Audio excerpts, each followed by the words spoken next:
আমি গর্বিত, তার কারণ আমরা হিন্দুদের ভোটে জিতে এমএলএ হয়েছি, আমরা মুসলমানের ভোটে জিতে এমএলএ হয়নি।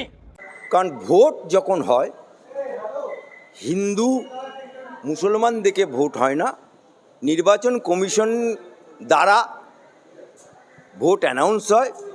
হয়তো সনাতনীরা বেশি ভোট দিয়েছে, হয়তো মুসলমানরা কম ভোট দিয়েছে, এই কারণে উনি এই যে সরকারটা চলছে মোল্লাদেরও না মুসলমানদেরও না।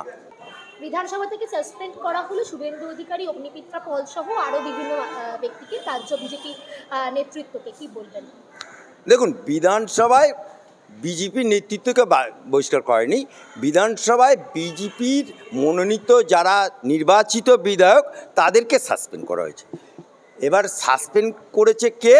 তৃণমূলের, অর্থাৎ যিনি স্পিকার থাকেন তিনি সাসপেন্ড করার অধিকারী। তা তৃণমূল সরকারের যিনি স্পিকার তিনি যে সাসপেন্ড করলেন, তার আগে আমি খালি দুটো কথা মনে পড়িয়ে দিচ্ছি। নট করো মুখ্যমন্ত্রী মমতা বুবু, মমতা খালা, মমতা আপা, মমতা বেগম ওরফে মমতা ব্যানার্জি। তুমি যখন লোকসভার এমপি ছিলে, তাহেলকা.com বলে একটা বিল এসছে, সেই বিলটাকে কেন্দ্র করে কাগজকে ডেলা করে স্পিকারের মুখে ছুঁড়ে মেরেছিল। এটা ওদের নেত্রী ছুঁড়ে মেরেছিল।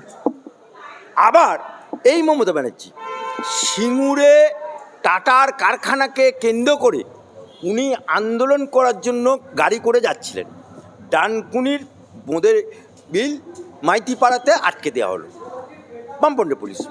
সেই সময় গাড়ি ঘুরিয়ে নিয়ে এসে বিধানসভা চলছে অধিবেশন, সংবিধান হাতে করে নিয়ে বামপন্থের আমলে এই যে বিধানসভাটা দেখছেন, এই সমগ্র বিধানসভাটা তৃণমূলের বিধায়করা ভেঙে চূর্ণ বিচ্ছিন্ন করে দিয়েছিল।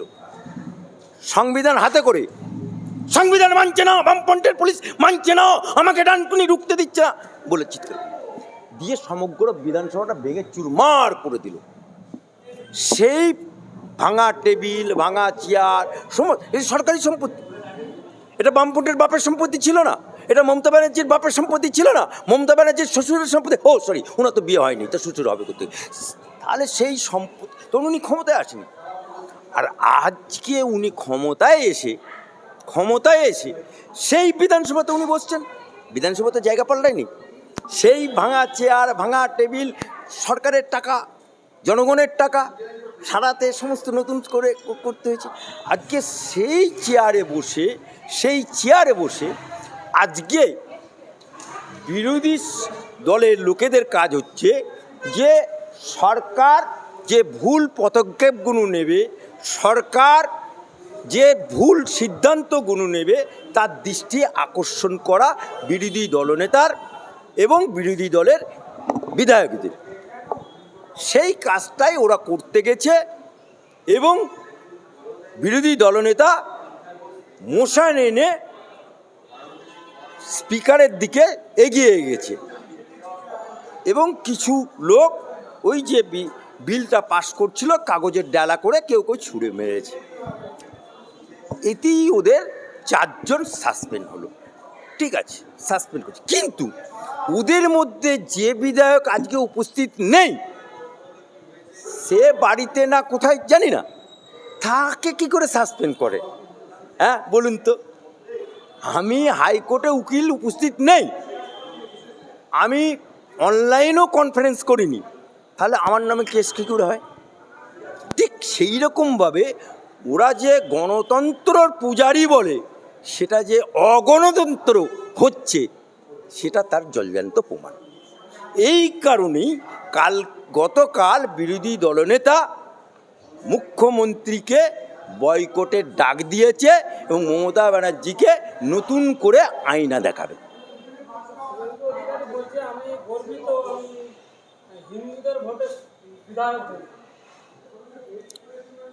সেটা ওনার ব্যক্তিগত ব্যাপার, কারণ ভোট যখন হয় হিন্দু মুসলমান দেখে ভোট হয় না, নির্বাচন কমিশন দ্বারা ভোট অ্যানাউন্স হয়, হয়তো সনাতনীরা বেশি ভোট দিয়েছে, হয়তো মুসলমানরা কম ভোট দিয়েছে, এই কারণে উনি ব্যক্তিগত অভিমত পোষণ করেছে।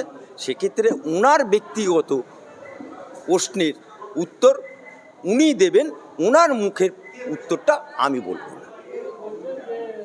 মোল্লাদের সরকার চলছে, এই সরকারটা পশ্চিমবঙ্গ সরকার কি মোল্লাদের সরকার এবং মুসলিম সরকার? এই যে সরকারটা চলছে, মোল্লাদেরও না, মুসলমানদেরও না, জিহাদিদের সরকার চলছে, কতিপয় লুটেরাদের সরকার চলছে।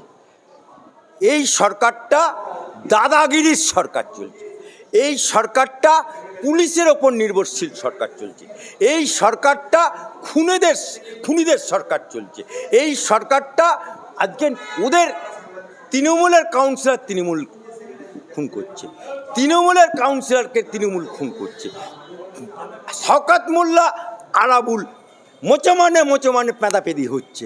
আজকে এই সরকারটা, আচ্ছা বলুন তো, এই ফেল বাঙালি বাড়িতে যদি তোয়া সিদ্দিকি, শুধু ফুরফুরা নামটা বাদ দিয়ে সাইডে, সিফ তোয়া সিদ্দিকি থাক, বাঙালি বাড়িতে বাসন মেজে খাবার যোগ্যতা নেই, সে বিশাল অট্টালিকা করে ফেলল। যে অট্টালিকাতে প্রবেশ করতে গেলে বেরোনোর সময় 10 টাকার টিকিট দিতে হয়, সে নীলালো লাল আলো গাড়ি চড়ছে। এটা কেউ ভাবতে পারে? এই ফেল যে মৌলানা না, যে কারি না, যে হাফেজ না, তাহলে সেই লোকটাকে যদি নীলালো গাড়ি দেয়, লাল আলো গাড়ি দেয়, দিয়ে পুলিশ স্কট করে নিয়ে যায়, তাহলে তো অন্য সম্প্রদায়ের মানুষ কি বলবে যে এই ফেল তোয়া সিদ্দিকি, যে মৌলানা না, যে কারি না, যে হাফেজ না, যাকে একটা টিকটিকিও মারবে না, যাকে একটা কুত্তাও মারবে না, তাকে লাল আলো নীলালো গাড়ি, পুলিশ স্কট, তাহলে তখন ওই জন্যই তো বলছে মোল্লাদের সরকার। আজকে শাহজাহান বামপন্থী বলে টিকিট করে বেড়াতো, সেই শাহজাহান তৃণমূলের আমলে বিশাল বাড়ি করে ফেলল, আবার ওখানে বলছে চিকুন চাকুন ডাগুর ডুগুচ্ছে। আহা, তৃণমূলের কি ভাষা! সেইখানে কি হয়েছে, বিভিন্ন সুন্দরী মহিলাদেরকে পিটে করার নাম করে ডাকতো রাত 12টায়। আবার শাহজাহানের নামে গজল হচ্ছে, আবার শওকত মোল্লার নামে গজল হচ্ছে, আবার মানে অনুব্রতর নামে গজল হচ্ছে, আবার ওখানে আবার অনুব্রত আর কাজল শেখ দুজনে পেঁদাপেঁদি হচ্ছে। আজকে এই কারণেই তো যত লুট হচ্ছে, তাজ হচ্ছে, ভোট লুট হচ্ছে, খুন হচ্ছে, খুনি ধরা পড়ছে, সব যদি মুসলমান হয়ে যায় তাহলে কি হবে? অর্থাৎ কতিপয় মুসলমানের জন্য সমগ্র জাত, সমগ্র ইসলামের বদনাম হচ্ছে। শেখ শাহজাহান আর হাইকোর্টের দ্বারস্থ হতে নিজের জামিনের জন্য বলছে আমাদের যে অভিযোগগুলো আছে সেগুলো কোনো প্রমাণ করতে পারছে না। যে জেলে থাকে, যেমন আইবুড়ো থাকলে বে করতে মন যায়, আইবুড়ো থাকলে বে করতে মন যায়, তো জেলে আছে, বেরোতে মন চাইছে, কারণ বালু বেরিয়ে পড়েছে, অনুব্রত বেরিয়ে পড়েছে, 26 সাল আসছে, আবার ভোট করতে হবে, আবার ভোট লুটতে হবে, তাই শাহজাহানের দরকার। ওই জন্য শাহজাহান হাইকোর্টের এসে দরজা খটখটাচ্ছে, বেল দাও গো মা, বেল দাও গো মা, বেল এখন মেলেনি।